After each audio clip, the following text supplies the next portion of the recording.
I don't know if I've spoken about this on this channel yet, but I had a conversation today that was really kind of, I think, a step change for the new company, which is awesome. And I think probably the kick up the ass that I really needed, to be honest. I remember when I very first started talking about entrepreneurship when I was like 16, 17. I remember my nan, who is gone now, said to me something like, and I think it was exactly the words, you just keep talking about these things, but you never do them. You never do anything about it. And that kind of lit a fire in me. It got me going. And today, accidentally, ended up not having the same words in a conversation, but getting the same feeling from a conversation. They didn't say that, and that wasn't their intention, but it got the fire burning again.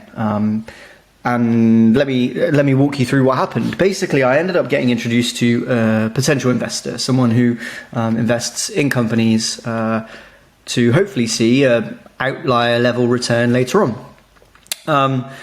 And I knew that they were possibly interested in that kind of thing, but obviously the company's so early right now. We don't have a product yet. The company doesn't even officially exist. So, just having those early conversations. Whether they knew that or not is a different kind of question, but what the conversation ended up being was something that was pretty pretty much like a normal pitch would go, I guess. Talking about the company, trying to inspire that person about the thing that I'm building. And what I realized during that conversation was, one, it was, more of a pitch than I thought it was. So always be ready, I guess, is one lesson there. But the other thing was that there's advice that I give to people a lot that I need to start taking myself, frankly.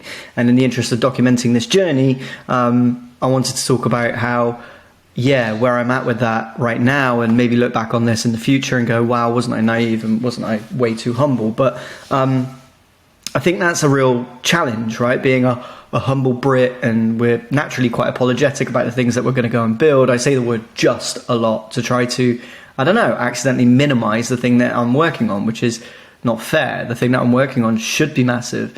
And if it works, which I hope it will, and I definitely am confident that I'm the right person to bring that to life, then it will be massive. Not just for me, potentially for the planet, but certainly for the people that are on it and wanting to build their own things. And what I realized during that conversation is that I wasn't bullish enough on my own thing.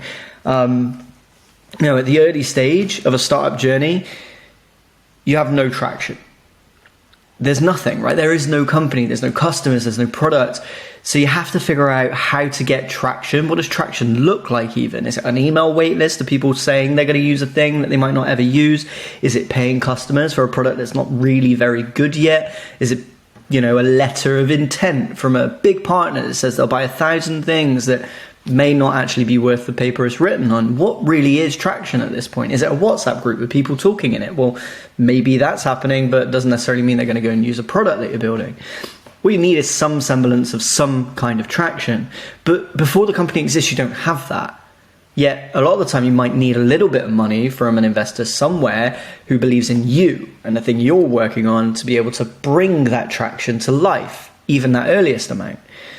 And that amount of money that person might give you might be anywhere between £100, £1,000, £10,000, £50,000, £150,000. Those numbers, relatively speaking, are quite small in the grand scheme of things and the vision that I have for my company and the sort of companies that I hope to emulate.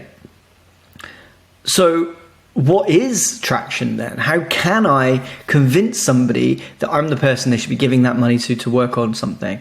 And this is where the moral of this video comes in. It's simply that at the early stage, in lieu of any traction for what you're building, the key differentiator must therefore be your level and ability, your level of confidence and your ability to relay the story and the solution that you're bringing to the size of the problem that you're trying to solve.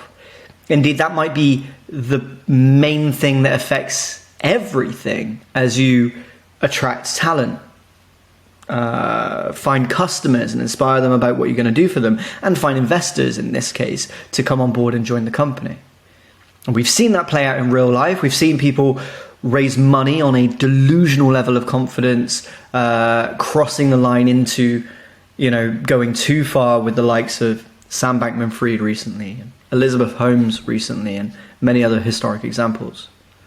We've seen other examples of people using that level of kind of almost, and in this case, probably delusional level of confidence to build a company that just about doesn't implode and works, and then goes on to IPO for a really large amount of money in the form of Adam Newman of WeWork, who, for all intents and purposes, was doing nothing more than running a co-working company that rents out desks, but being able to inspire people around the fact that we work most of the time in the office, and the office should therefore be another home.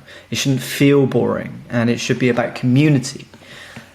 That ability to negate the need for revenue, or in his case, profitability traction, and the money was just being spent every time he got it, still allowed him to raise more money and build a much bigger company that then, yes, went on to go an IPO and, for all intents and purposes, be at least valued by the public markets as quite a valuable company. Now, that isn't to say you should all just go and raise money, and you shouldn't all just, build a story just to raise the money and then not worry about building the company. That's obviously not the point here. The point is to go and build a great company, and hopefully you never need to raise money. But the ability to convince somebody that the company you're building is valuable and interesting in some way will, as I say, help you, sure, attract investors, but also attract the talent that's going to help you build that company, and it's also going to help you attract the people that are going to buy from that company. We buy from companies that inspire us. Apple is a great example. Nike is a great example. We buy from those companies because they inspire us with the products. We don't necessarily buy a nice car because it does all the things we need. You can buy a simple car that does the things you need, which is essentially drive you from one location to the other. We buy a Mercedes because it makes us aspire to be something more. It helps us feel like we are becoming something more. Those are the stories that we're told. That's what advertising is, 101.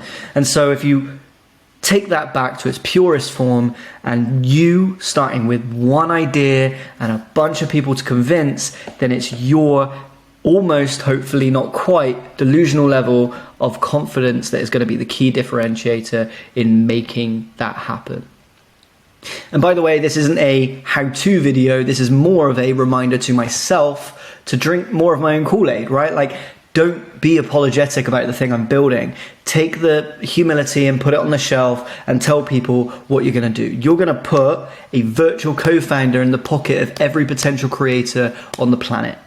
And you're going to do that because entrepreneurship is for some reason not democratized, even though for decades now we've had the internet that connects us all to information and ideas. There are resources and communities and companies and organizations that are trying to enable that, but most of them are limited by their human resource, their budgets, and their business models. I think that I've fixed and solved for a lot of that in this concept, and so it's time that I bring that to life. And I shouldn't be shy in explaining that to somebody who might want to invest, who might want to be part of the journey in any way, shape, or form.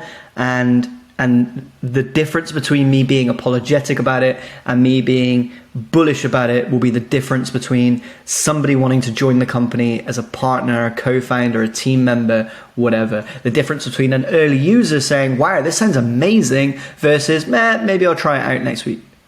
And the difference between, as today's case was, an investor maybe investing or maybe not. That's what I'm going to leave you with for tonight.